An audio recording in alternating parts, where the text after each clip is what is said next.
Lisa Olliges is our reporter, one of our reporters in Joplin right now, who's been following this really from the beginning. As we have her on the phone. Lisa, are you with us? I sure am, Dow. Why don't you just give us an update on where you are, what you're seeing, what's going on? Right now, I'm actually back at 7th and Range Line near our studio. They are blocking off traffic at 7th and Range Line. We're attempting to send you some video, and as soon as it gets there, you can roll it.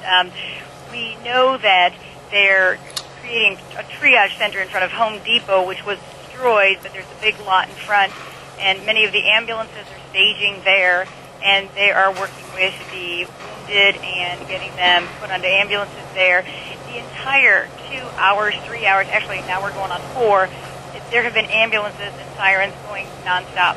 There's just a constant parade of ambulances up and down Range Line. As you guys were talking, yes, there have been people, spectators, but I think there's a lot of people who are out shopping that might have been in some of these buildings that took cover, and now they have no place to go because their vehicles were destroyed. Everywhere you look, there is an upside-down vehicle.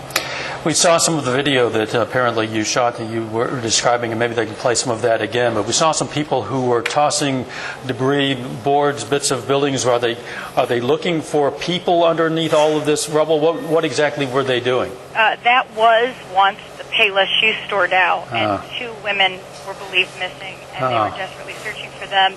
And last I checked, they had not found them. They know that one of the workers' cars was still there, and she was supposed to be working. They say they have a safe room in back, but they went there, and when they checked it, it wasn't there. So all those people were jumping in to try and look for these 2 missing women that at this point, last check, they had not been found. Oh, that is tragic, and tragically, a lot of people would have been shopping, I suppose, at this time. Stores would have still been open.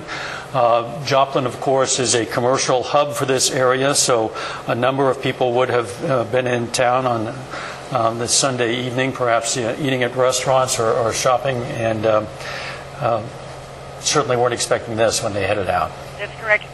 I talked to one of the workers, a cashier at Home Depot. They had at least 20 customers, she said, plus people who heard the sirens go off, which happened right around 5 o'clock, 5:09 in Joplin, which is when I left our newsroom in Joplin and drove to a shelter with a basement myself.